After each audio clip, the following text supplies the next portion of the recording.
Bonjour à toutes et à tous, nous sommes Li Jiawei et Shen Xiao. Nous allons vous présenter notre projet d'art, le moteur de recherche MyGutenberg. L'objectif était de créer une application web complète, capable d'indexer, de rechercher et de recommander des livres à partir du projet Gutenberg. Partie 1, architecture. Tout d'abord, voici notre architecture. Nous avons opté pour une approche moderne et découplée. Le front-end est réalisé avec Vue.js, offrant une interface réactive. Le back-end est une API REST développée avec Django. Pour le déploiement, le front-end est hébergé sur Vercel et le back-end sur Render. Un point important. Comme Render est un service gratuit, le serveur se met en veille. Il y a donc un délai de cold start d'environ 45 secondes au premier lancement. Partie 2, pré-traitement, NLP. Le cœur de notre projet réside dans le traitement des données. Nous avons écrit un script Python build data.py qui s'exécute hors ligne. Il télécharge environ 100 livres et leurs métadonnées. Pour l'indexation, nous n'utilisons pas une simple tokenisation. Nous utilisons la bibliothèque Spatie pour effectuer une lemmatisation.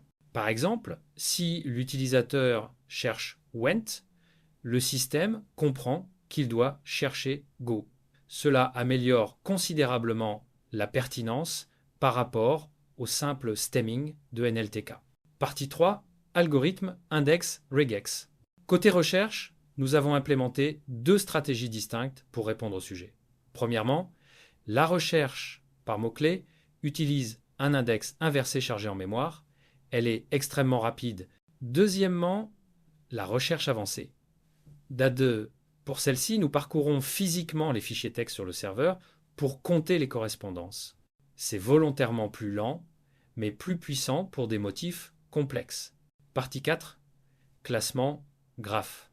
Pour le classement et les recommandations, nous avons construit un graphe de Jacquard avec la bibliothèque NetworkX. Nous ne nous contentons pas de compter les mots, nous avons créé un score global composite. Ce score combine la popularité du livre, nombre de téléchargements, de sa centralité dans le graphe via l'algorithme closeness et son autorité via l'algorithme PageRank. C'est ce score qui détermine l'ordre d'affichage par défaut. Partie 5, démonstration. Maintenant, passons à la démonstration. Nous avons déployé notre site sur Vercel, donc nous pouvons l'accéder via ce lien. Voilà notre site web. Bien sûr, nous pouvons ouvrir plusieurs pages qui accèdent à le même serveur sur Render.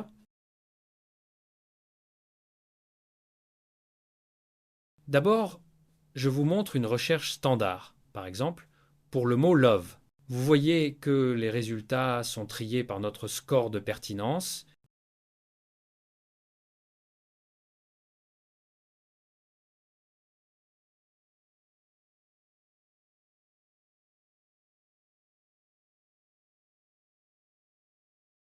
Nous pourrons obtenir le même résultat dans l'autre page.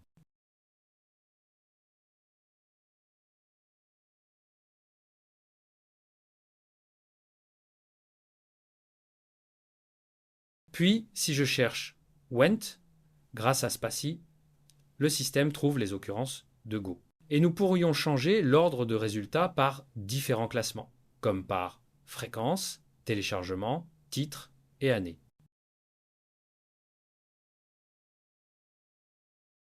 Ensuite, je vous montre la fonctionnalité recommandation.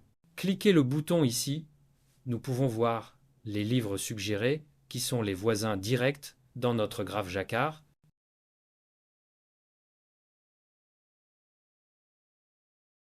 À la fin, je vais vous présenter la recherche regex, par exemple pour l'expression régulière bb ab plus on. Il faut aussi cocher le mode regex. Ce mode prend un peu plus de temps comme prévu car elle scanne les fichiers ligne par ligne.